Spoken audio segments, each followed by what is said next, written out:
चलो बेटा स्टार्ट कर दिया क्लास और आ जाते हैं 8th के सेकंड पे। लो भाई ये क्वेश्चन देखो। नहीं भाई मैं ही कर दूंगा, मैं किस लिए हूँ यहाँ पे। आ जाओ। तो ये रहा आपका क्वेश्चन, क्लास 11 का क्वेश्चन है। इसमें क्या दे रखा है बेटा, आपने ट्राई करा? इसमें है बेटा 15 ppm आपको कॉन्सेंट्रेशन दे रखी है, किसकी? CHCl3 की।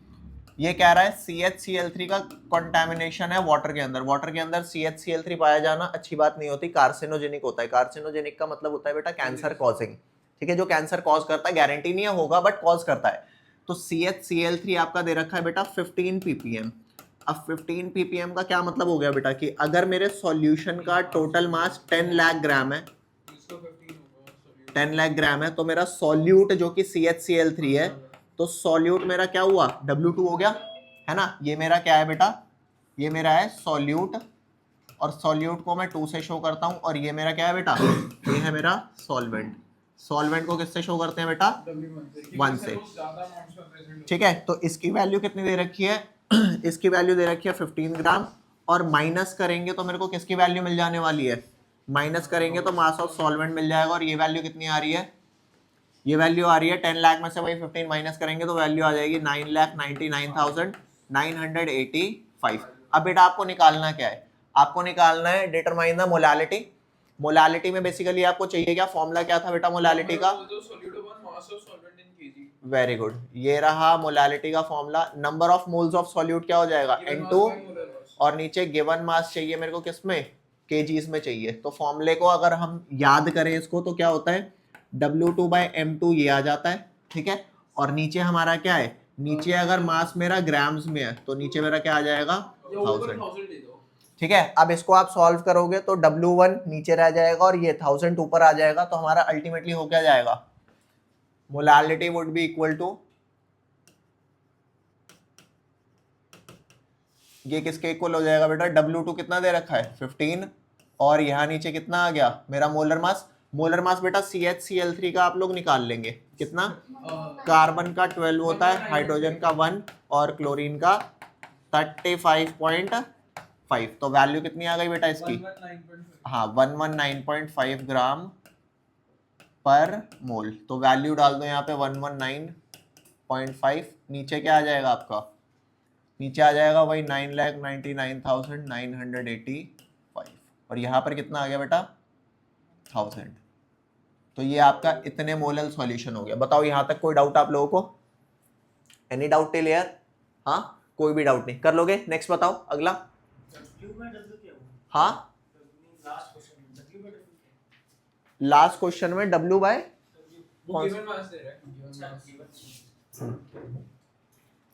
अगला बोल बेटा, अगला डाउट। ये वैल्यू कैलकुलेट कर लोगे ना आप? हाँ कैलकुलेट दिस,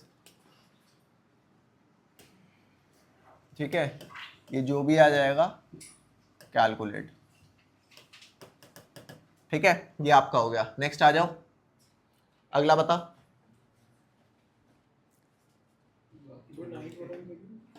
बाकी बेटा मेरी बात सुनो, अगर आपने अभी ट्राई नहीं किए तो नेक्स्ट क्लास में प्लीज ट्राई जरूर करके आना, ठीक है। आप करके आओगे तो मैं आपको इसके डाउट्स बताऊंगा।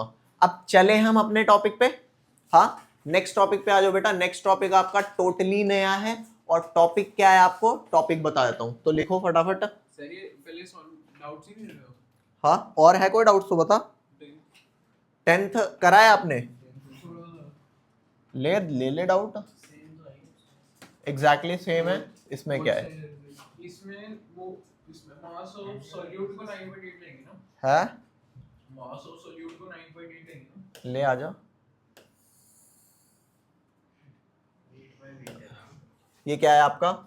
क्या कह रहा है? Calculate the molarity of 9.8% weight by weight. अब यहाँ पे क्या है? H2SO4 है आपका। हाँ तो ये 9.8% वेट बाय वेट है ना। वेट बाय वेट वही होता है आपका M/M। तो यहाँ पे W2 क्या हो गया आपका? ये आपका हो गया 2, जो कि हुआ आपका सॉल्यूट। सॉल्यूट का मास सॉल्वेंट का मास वही 100 में से माइनस कर देंगे और H2SO4 का मोलर मास ले लेना। तो क्या क्या वैल्यू आ गई इसकी, ये हो गया 9.8, ठीक है। अब 9.8 100 में से अगर माइनस करता हूँ, ठीक है, तो कितना आएगा 91.2 ग्राम। 90.2, वेरी गुड। क्या आएगा 90. अरे क्या बात कर रहा है यार, 90.2 ग्राम आ गया, ठीक है। और M2 कितना हो जाएगा, मोलर मास ऑफ सॉल्यूट कितना हो जाएगा 98 ग्राम पर मोल। और आपको क्या दे रखा है, डेंसिटी दे रखी है।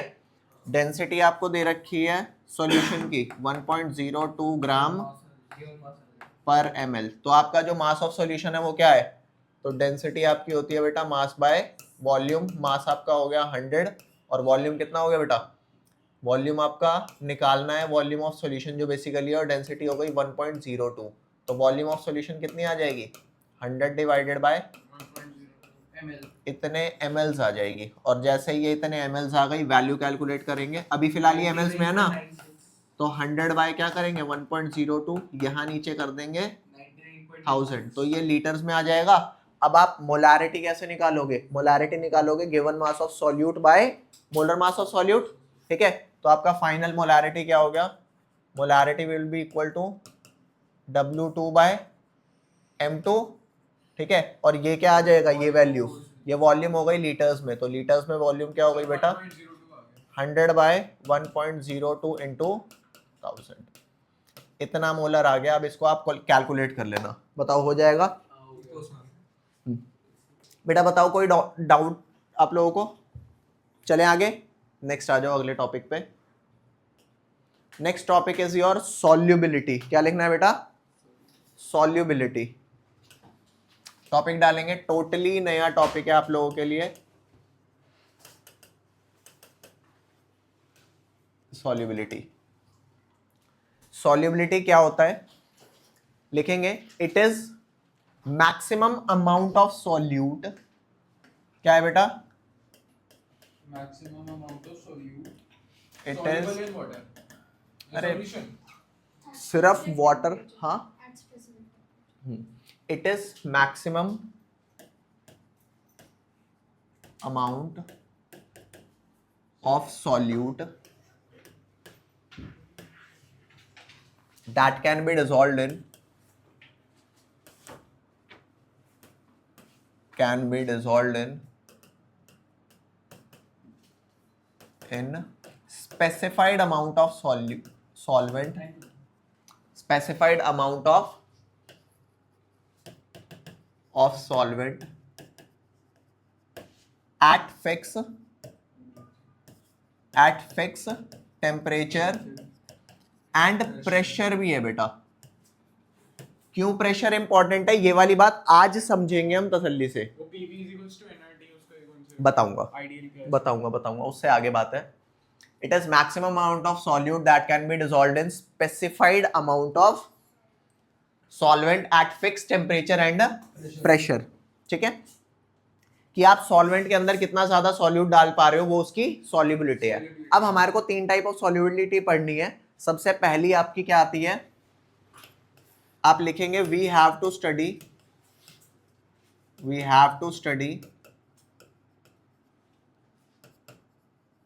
3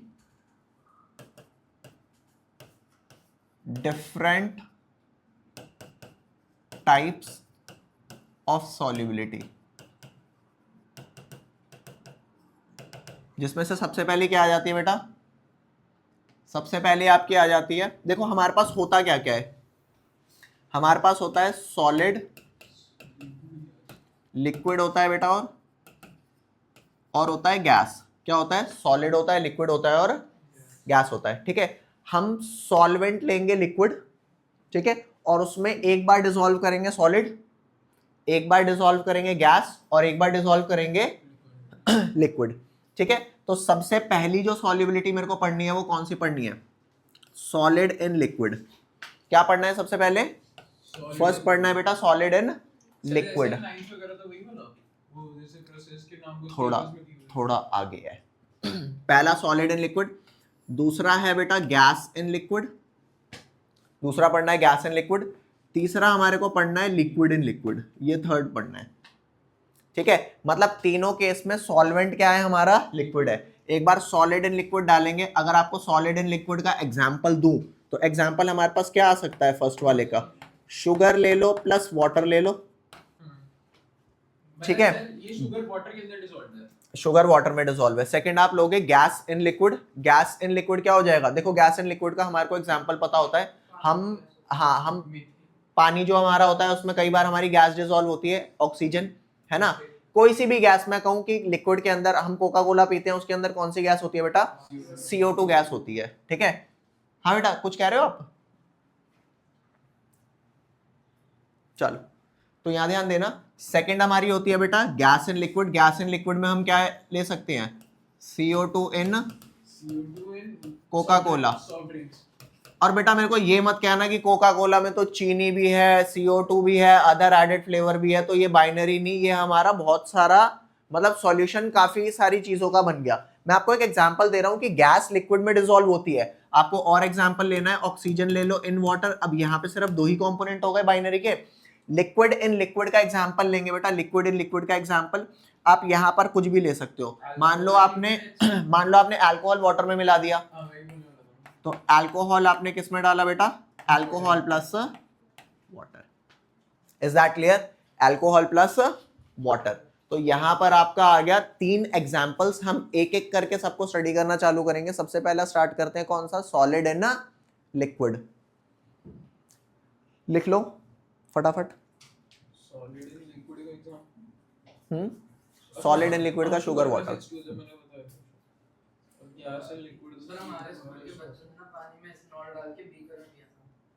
वो वाला इथेनॉल पीने लायक नहीं होता बेटा। पीछे करना पीछे, चल लिख लो।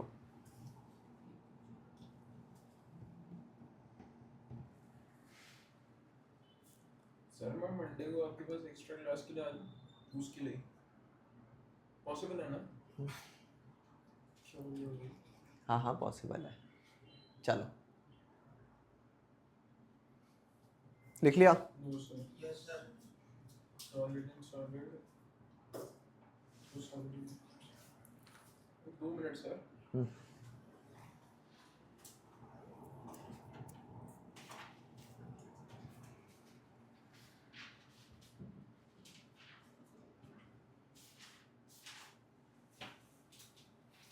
चलो आ जाते हैं बेटा सबसे पहली स्टडी पे, सॉलिड इन लिक्विड।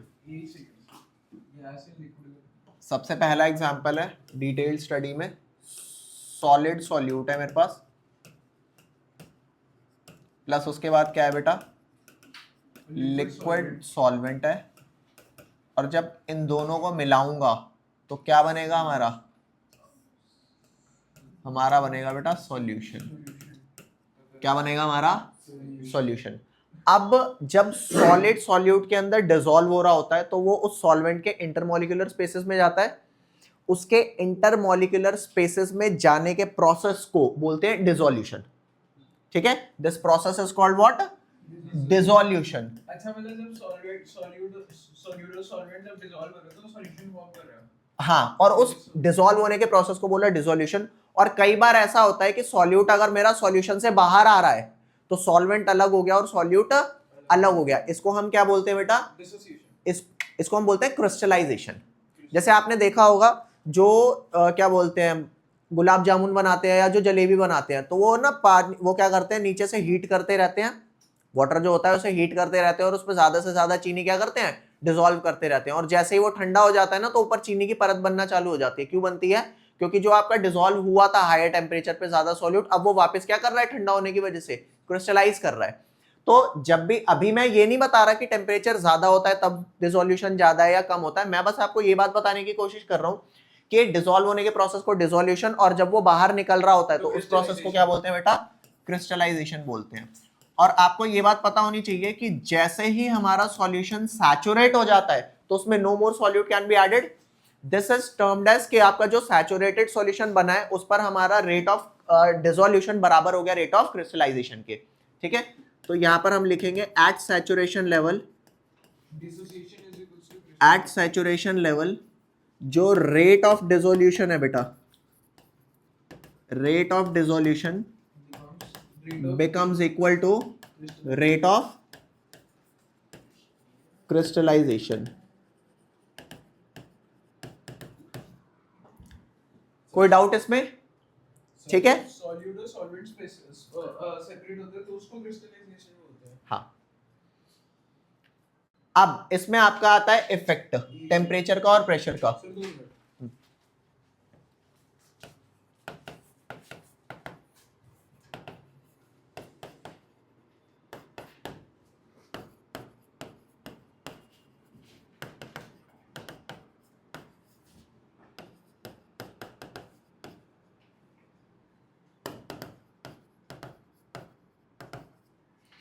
बेटा अब आपको ये बताना है कि जब मैं टेम्परेचर बढ़ाऊंगा तो सॉल्युबिलिटी बढ़ती है या घटती है? बढ़ती है ऑब्वियसली। हाँ, बढ़ती है।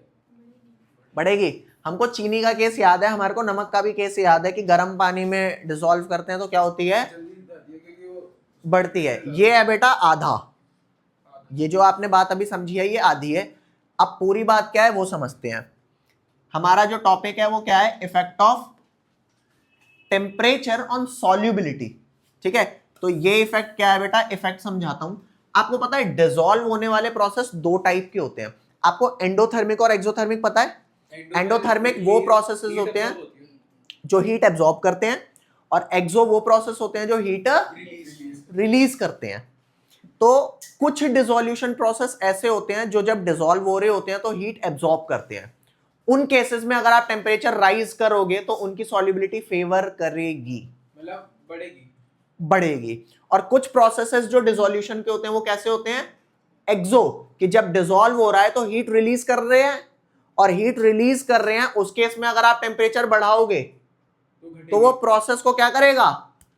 प्रोसेस के लिए अनफेवरेबल हो जाएगा। तो कुल मिला के बेटा आप क्या लिखेंगे यहां पे?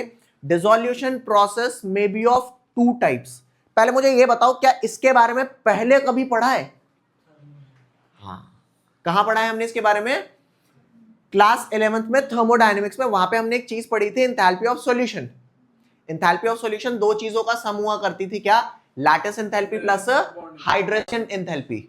Lattice plus hydration. नहीं भाई, अच्छा वो बॉर्न हैबर साइकिल में। हाँ, बॉर्न हैबर्स के बाद में। तो यहां पर आ जा, यहां पर हम क्या लिखेंगे बेटा? लिखो डिसोल्यूशन प्रोसेस में भी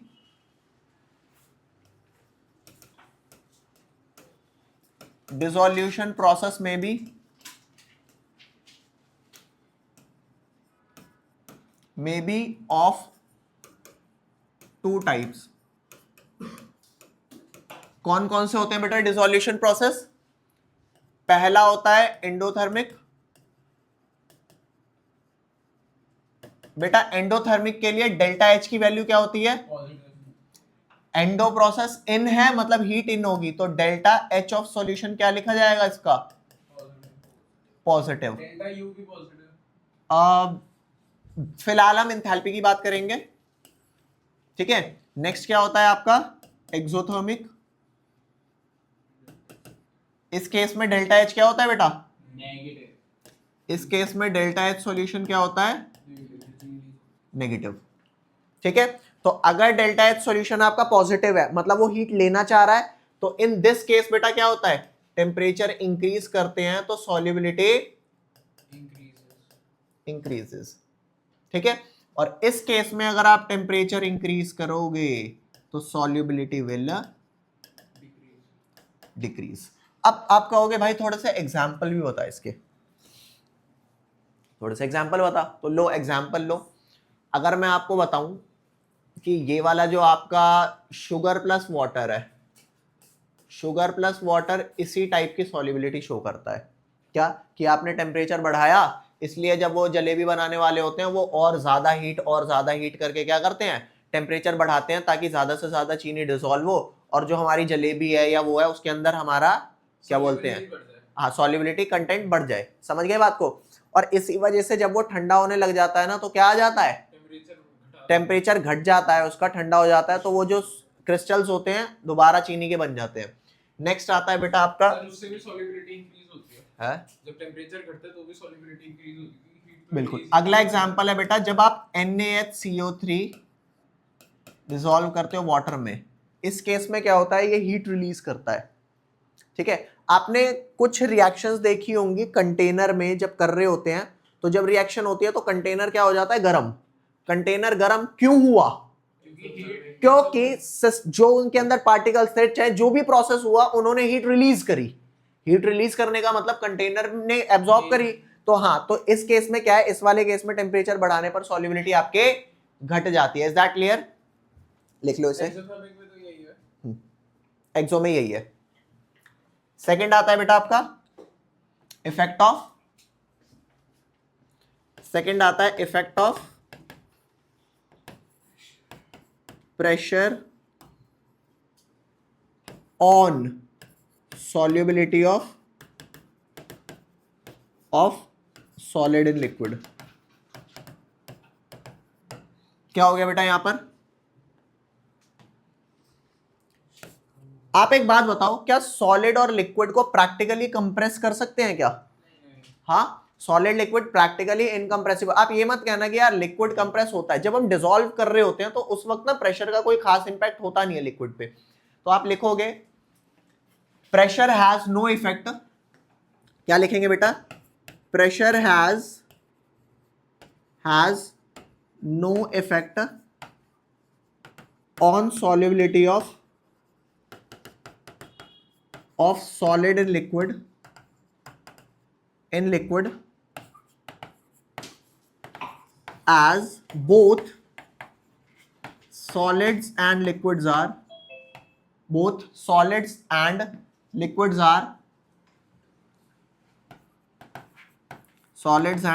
are practically, क्या बोलेंगे बेटा? प्रैक्टिकली क्या है ये? Incompressible. Very nice, incompressible. Got it?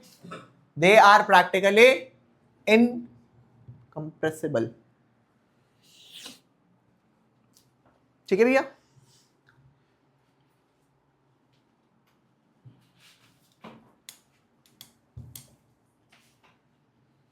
कोई डाउट यहां तक? और सबसे इंपॉर्टेंट बात बेटा इस सॉल्युबिलिटी की, सबसे इंपॉर्टेंट इस सॉल्युबिलिटी की बात कि इस सॉल्युबिलिटी में, सॉलिड इन लिक्विड में हमारे को कोई लॉ नहीं मिलता। ठीक है, तो आप क्या लिखने वाले हैं, ये वाली बात आप ना बिल्कुल इंपॉर्टेंट करके लिख लेना, नोट करके। Here we don't gate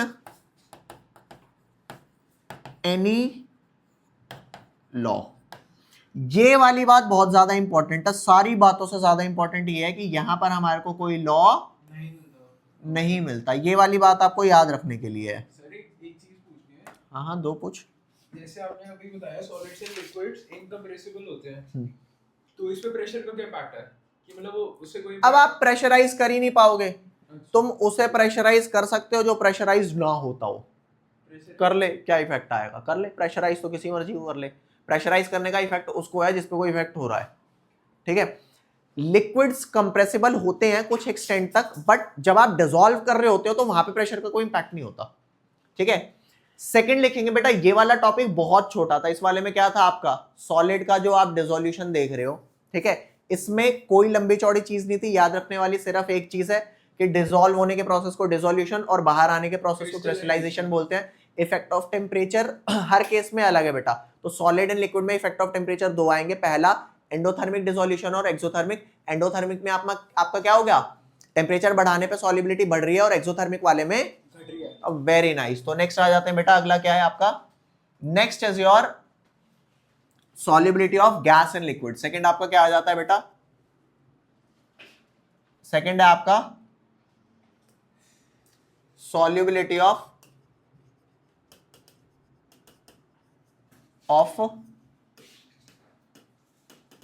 gas in liquid. ये टॉपिक है बड़ा खास, इस टॉपिक के बारे में आप ध्यान से सुनेंगे। मैं क्या करता हूं, यहां पर ना एक कंटेनर बनाता हूं। ठीक है, सपोज मैंने ये बना लिया एक कंटेनर, नहीं इससे नहीं बनाएंगे, बनाएंगे इससे। देखो ये रहा बेटा, मैंने एक कंटेनर बनाया। ठीक है, एक ऐसा ही कंटेनर और बना लेते हैं, ले भाई बना दिया, ठीक है। अब मैं कर क्या रहा हूं, यहां पे हम लगाते हैं एक पिस्टन,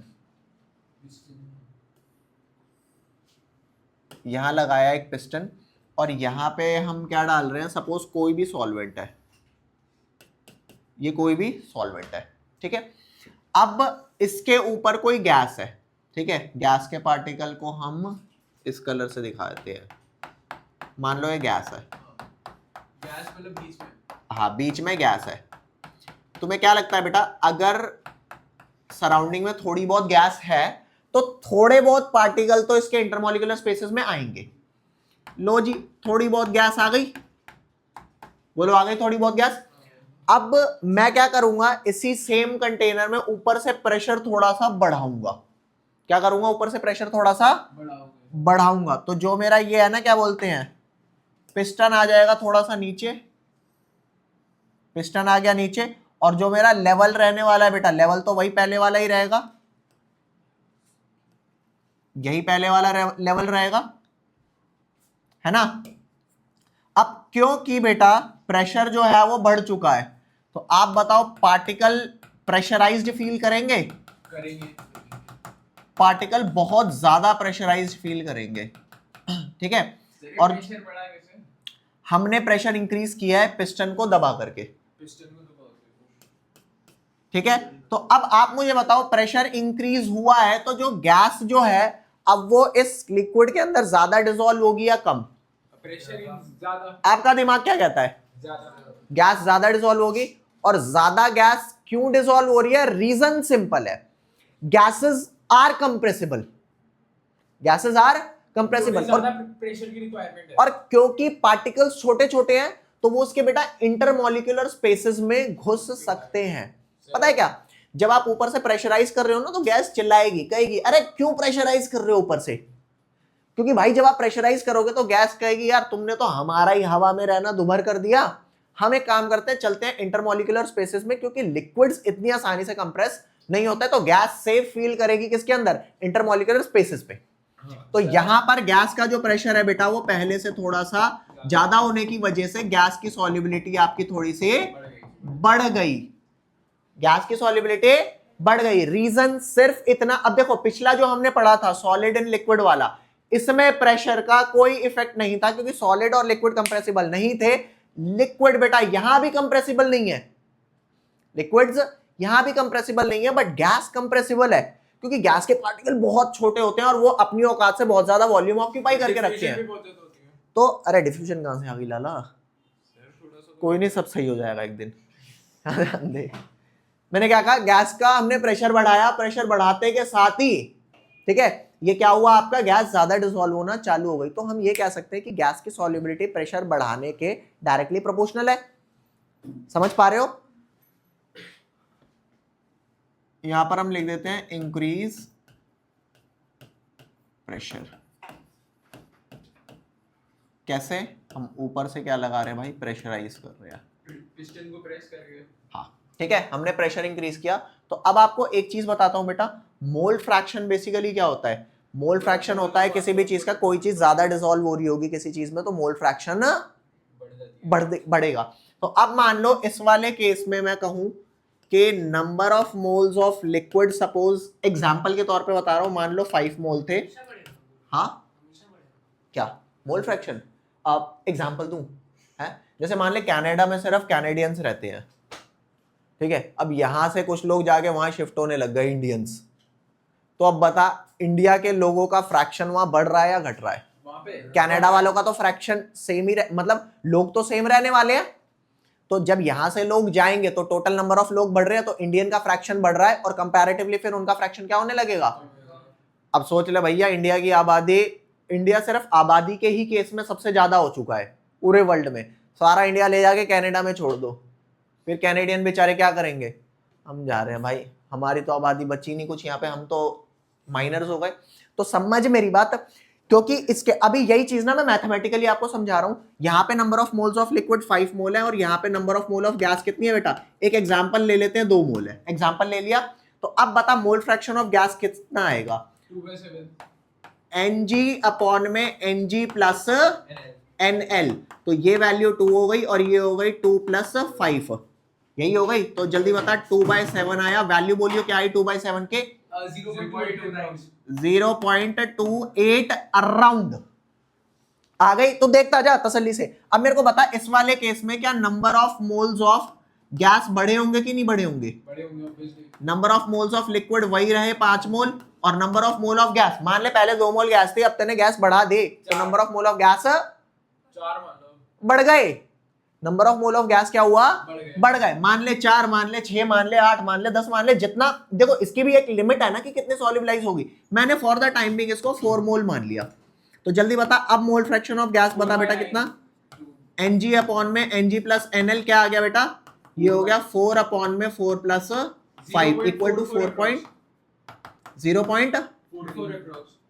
मेरे को कोई ऐसा केस दिखाना जिसमें गैस ज्यादा बढ़ी है, सॉल्वेंट आपका उतना ही है, तो गैस का मोल फ्रैक्शन बढ़ गया और इनका मोल फ्रैक्शन घट गया।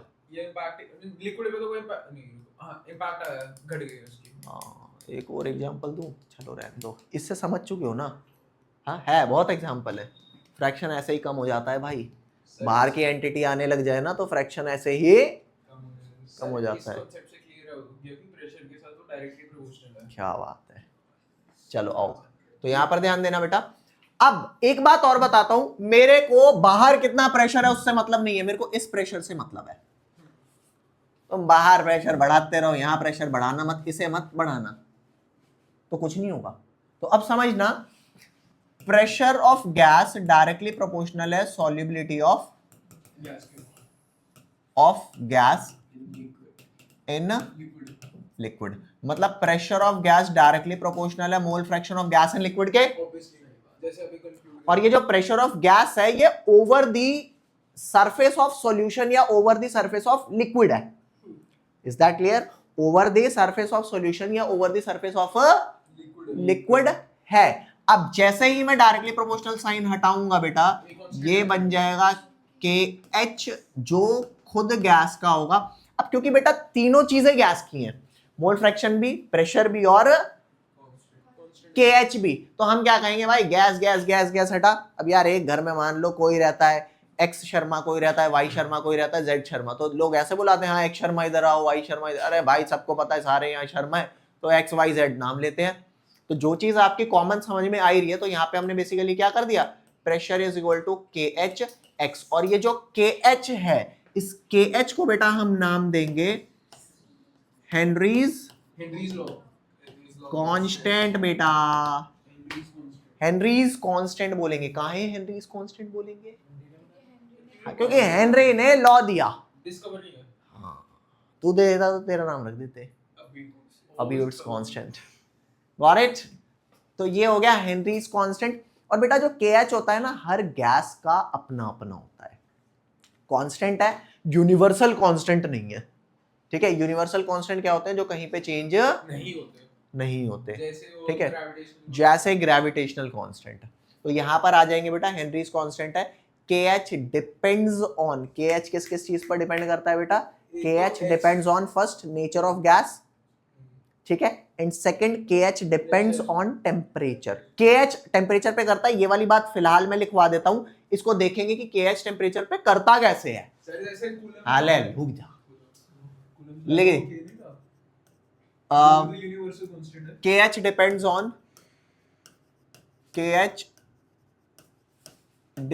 ऑन फर्स्ट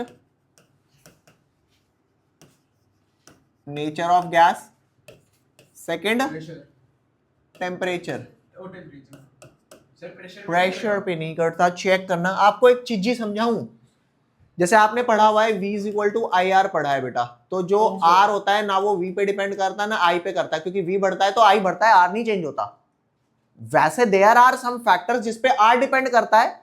यार R कहीं भी डिपेंड करता होगा, वो इस पे नहीं कर रहा। एक एग्जांपल देता हूं, जैसे मान लो तुम्हें यूं लगता है यार टीचर तो हमेशा बोरिंग होता है।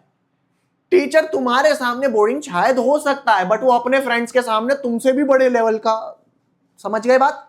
तो टीचर का लेवल तुम्हारे सामने नहीं दिखेगा, वो दिखेगा कहां? उसके फ्रेंड्स के आगे। तो समझो ये R अगर यहाँ पे कांस्टेंट है तो वो V और I आप बढ़ाते घटाते रहो, वो V और I एक दूसरे पे डिपेंड कर रहे हैं, R नहीं कर रहा। R कौन से फैक्टर पे कर रहा है? लेंथ पे कर रहा है, एरिया पे कर रहा है। ये तो हमने 10th में पढ़ा हुआ है। तो अब मैं आपको सिंपल सी ये बात बता रहा हूं, KH कांस्टेंट है इस इक्वेशन के लिए, ना प्रेशर पे डिपेंड करेगा ना एक्स पे डिपेंड करेगा। वैसे KH किसी पे डिपेंड करता है क्या? हाँ करता है। किस पे? नेचर ऑफ गैस पे। सेकंड किस पे? हाँ, जो यहां नहीं है। तो वो इस इक्वेशन के, अगर कोई बोले कि KH, इसी वजह से तो कह रहे हैं कि KH कांस्टेंट है, यूनिवर्सल कांस्टेंट नहीं है। यूनिवर्सल कांस्टेंट में जो हमने पढ़े हैं आज तक, एक पढ़ा है G, ठीक है, एक G पढ़ा है और कूलम्स लॉ में एक आप पढ़ रहे होगे, क्या बोलते हैं, एप्सिलॉन नॉट वगैरह, एप्सिलॉन ये सारी चीज के पढ़ोगे वो। ठीक है, नहीं एप्सिलॉन तो फिर मीडियम पे डिपेंड करता है। चलो यहां तक समझ आया नहीं आया? तो कुल मिला के बता, यहां तक कोई डाउट बेटा आप लोगों को लिखना ही है? फटाफट लिखो जल्दी से। एक डाउट है सर, फटाफट लिखो, बोलो सर। जैसे आपने बताया वो टेंपरेचर पे डिपेंड करता है, ऑल्दो प्रेशर एंड टेंपरेचर भी डायरेक्टली प्रोपोर्शनल है, जैसे 11th में बॉयल्स लॉ के अकॉर्डिंग, तो उसमें प्रेशर पे क्यों नहीं कर रहा, ये समझाओ सर। यहाँ पे क्या, दोबारा बोल। जैसे हमने 11th में बॉयल्स लॉ पढ़ा है, वो इसमें कहता है pressure is directly proportional to temperature at constant. नहीं, बॉयल्स लॉ प्रेशर टेंपरेचर नहीं होता, वो गैलियो-साइक्स लॉ होता है। बॉयल्स लॉ प्रेशर वॉल्यूम होता है। नहीं वो चार्ल्स लॉ होगा ये। यहाँ पे हम बात जो कर रहे हैं वो गैस की सॉल्युबिलिटी की कर रहे हैं, तो यहाँ पे प्रेशर सॉल्युबिलिटी को रिलेट कर रहा है, ठीक है, इसलिए यहाँ पे मैं अभी वॉल्यूम नहीं लेके आ रहा। कोई फैक्ट नहीं बोल रहा।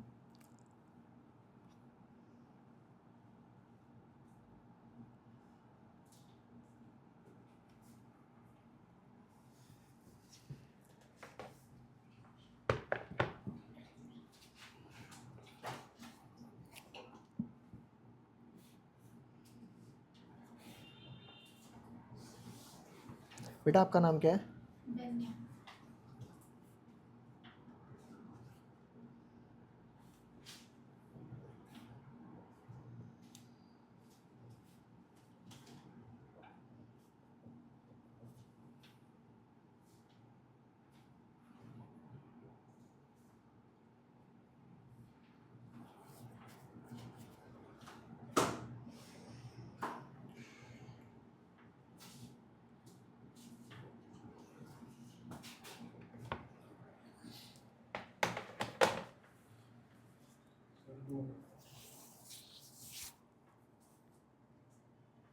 सर तो प्रेशर के साथ नंबर ऑफ मोल्स भी बढ़ते होंगे। है, प्रेशर के साथ नंबर ऑफ मोल्स भी बढ़ते होंगे। हाँ, गैस के मोल्स बढ़ेगी तो मोल फ्रैक्शन भी बढ़ेगी। चले आगे। 2 मिनट सर।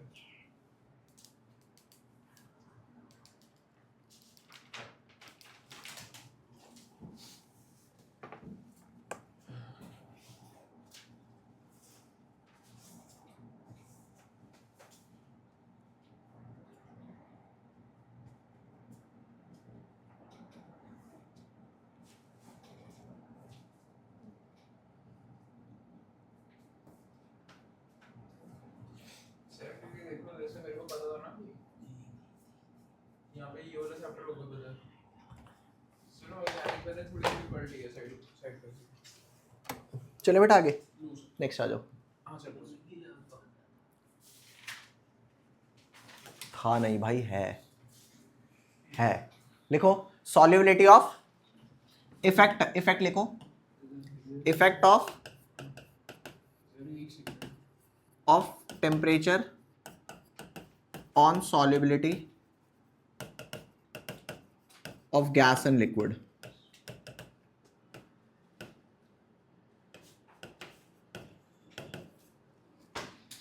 क्या है बेटा? Effect of temperature of solubility in of gas and liquid, है ना? तो यहां पे आप बताओ टेम्परेचर का क्या इंपैक्ट है। एग्जांपल दिमाग से सोचना बेटा, दिमाग से बिल्कुल। मान ले अगर ये कंटेनर का मैं पिस्टन हटा दूं तो बता गैस इसके अंदर स्टे करेगी या भाग जाएगी? क्योंकि वो प्रेशर बढ़ाने से ही आई है, वरना उसका आने का मन नहीं था।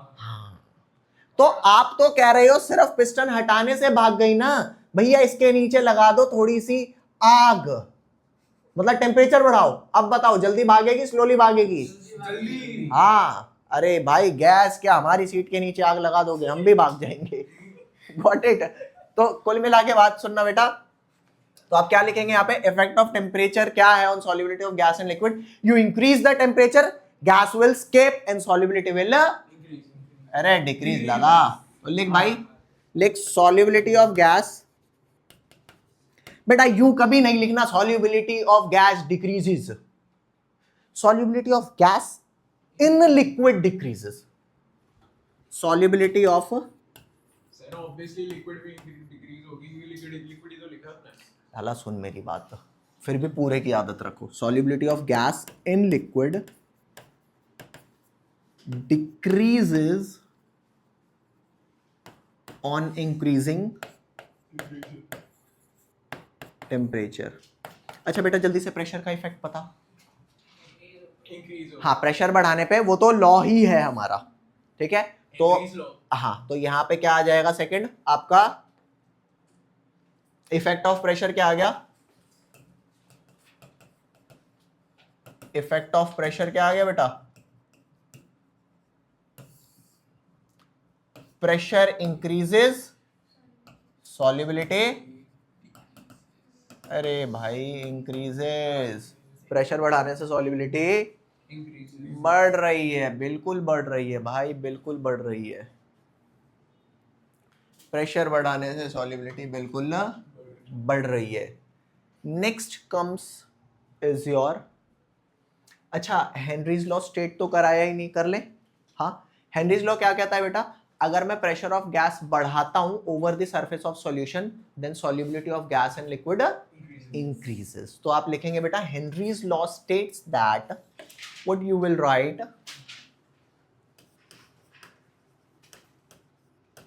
देखो solubility of solid and liquid में कोई लॉ नहीं मिला था, ठीक है, गैस एंड लिक्विड में लॉ मिला, और लॉ क्या था वो, हेनरीज लॉ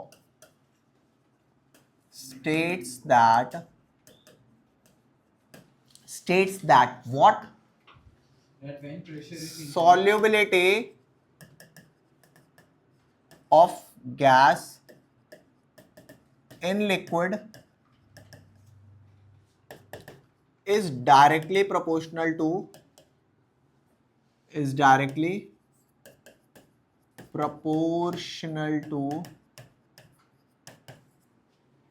ओए तुम्हें प्रेशर और पार्शियल प्रेशर में फर्क पता है? प्रेशर तो वो पूरा पार्शियल प्रेशर थोड़ा बताता हूं। जैसे मान लो ये कोई कंटेनर है, इस कंटेनर के अंदर एक हीलियम गैस है, एक ऑक्सीजन गैस है, दोनों नॉन रिएक्टिव है। हीलियम ऑक्सीजन, देखो हीलियम तो किसी से रिएक्ट नहीं करता यार, ठीक है। तो अगर हीलियम का प्रेशर 2 atm है और इसका प्रेशर सपोज 3 atm है, तो पी टोटल कितना हो गया बेटा, हाँ पी टोटल हो गया आपका 5 atm। तो 2 atm and 3 atm is partial pressure of helium and oxygen respectively. नहीं, जो हीलियम, देखो हीलियम, अगर मैं कहूं कि हीलियम गैस हटा दो अंदर से, ऑक्सीजन गैस हटा दो, अंदर कुछ भी नहीं है, हवा भी नहीं है, तो बता कंटेनर के अंदर वैक्यूम है?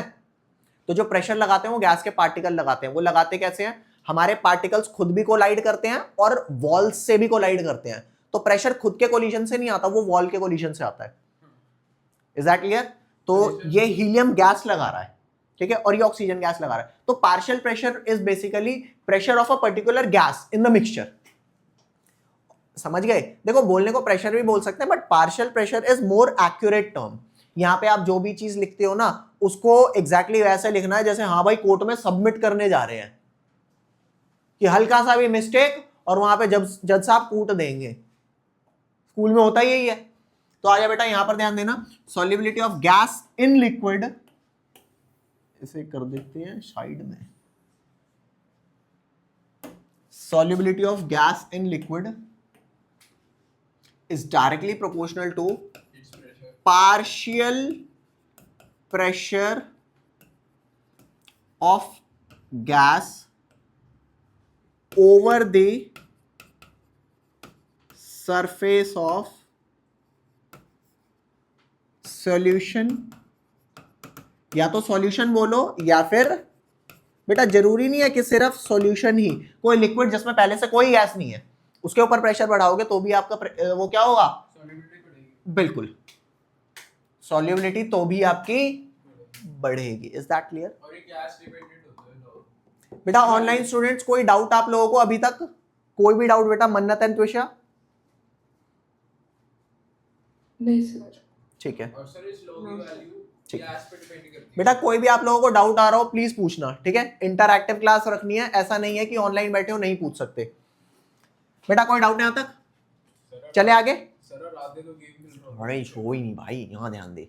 सर नेक्स्ट आपका है एप्लीकेशन ऑफ हेनरीज लॉ। क्या टॉपिक है बेटा? Application of Henry's law. लिखेंगे सबसे पहली एप्लीकेशन, हां जी application of Henry's law.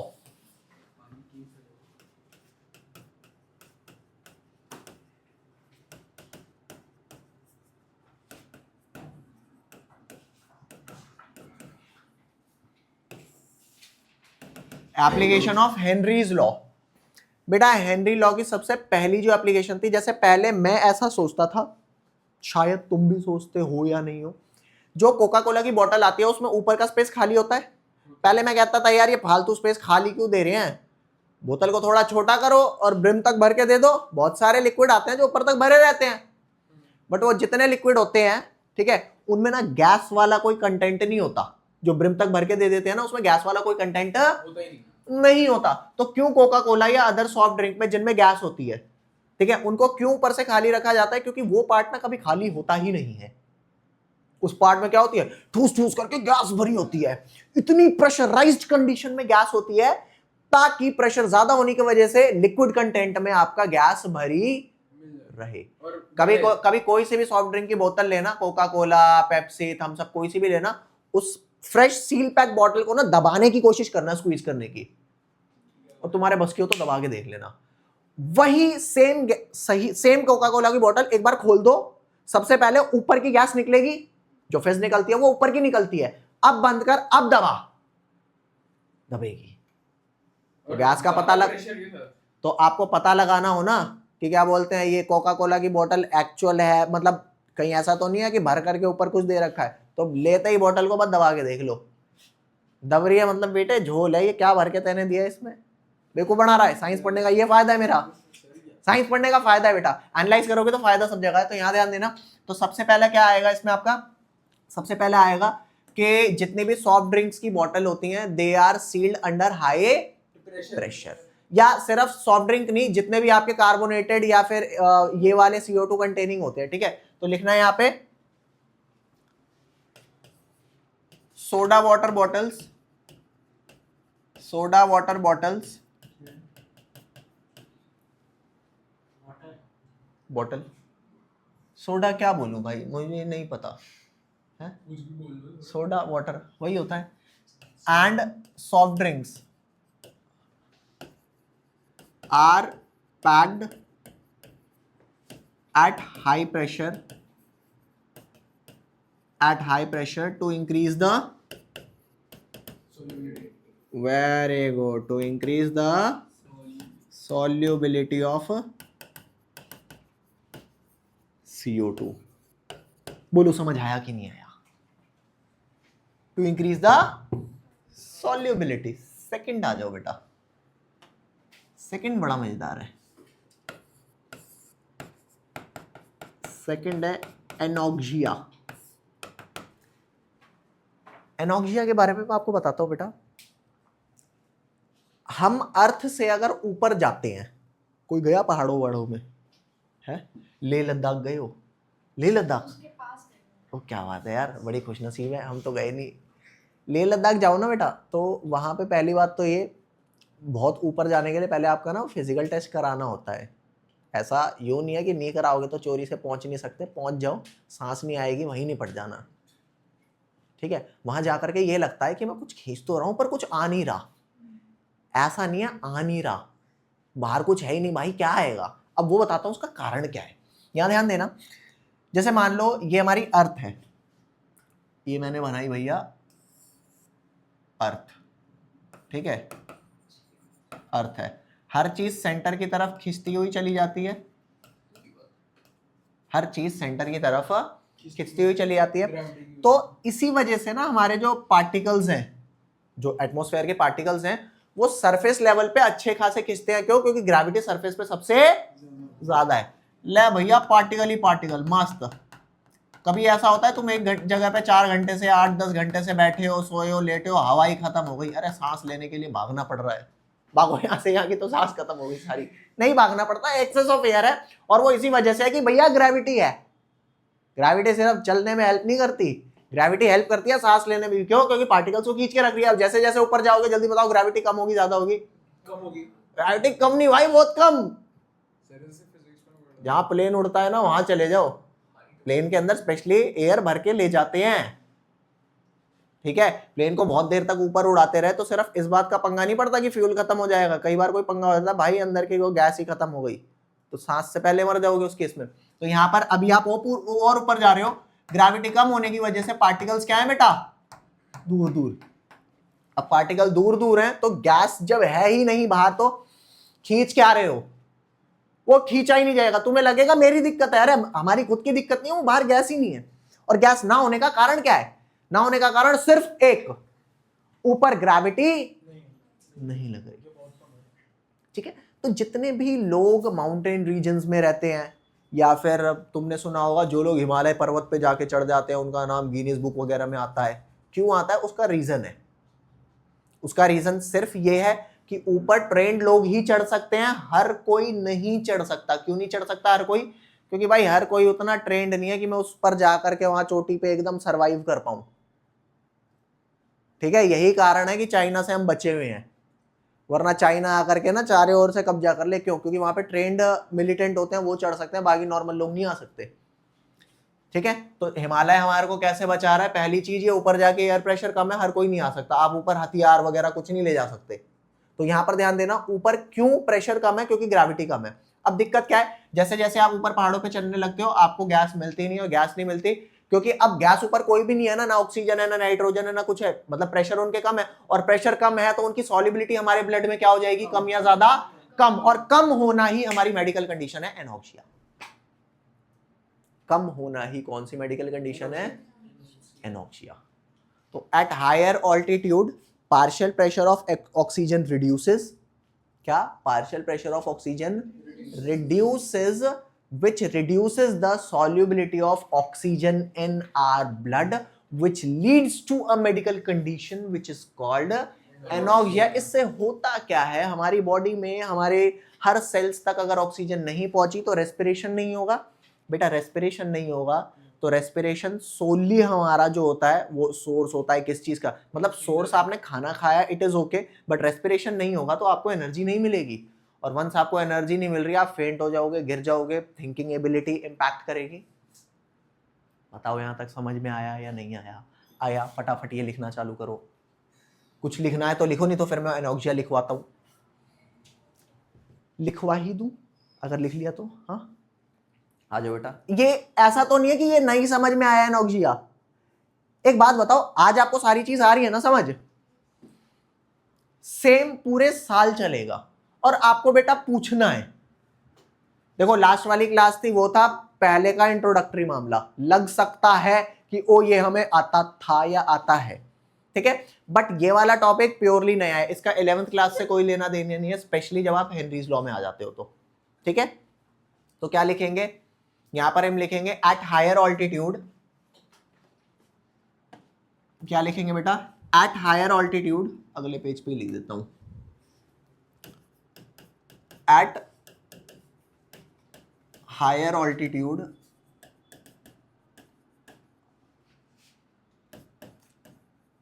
Partial pressure.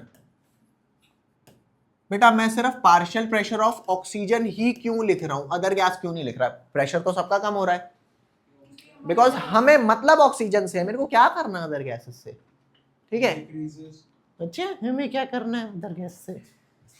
क्यों इतने मतलब ही हो यार, तुम्हें अदर गैस से कुछ नहीं करना, बताऊंगा अभी। अगला बेंड्स आने दो, अगली एप्लीकेशन ये बताऊंगा क्या करना है अदर से। हैं उसमें नाइट्रोजन भी चाहिए होती है, बताऊंगा उसके बारे में बताऊंगा, बढ़िया है वो भी। तो partial pressure of oxygen decreases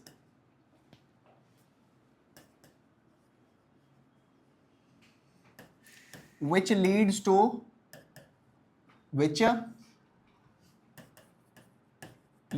to lower solubility of O2 in our blood। which leads to, which causes a medical condition, which causes a medical condition, which causes a medical condition called anorexia. ठीक है, due to this we suffer from symptoms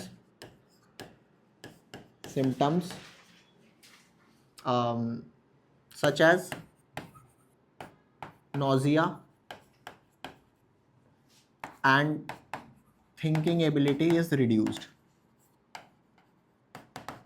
Ability is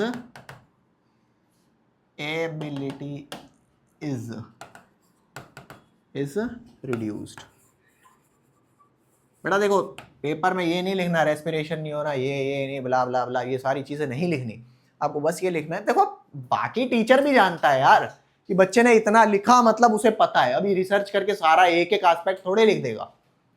यहां तक आपको कोई भी doubt बेटा ठंडी चवन्नी, देखो चीजों को समझ करके चलना, शुरुआत से बोलूंगा ऐसा नहीं। देखो बच्चे मिलते हैं शुरुआत में और एंड में बेटा सब पढ़ते हैं, आपको पूरे साल पढ़ना है।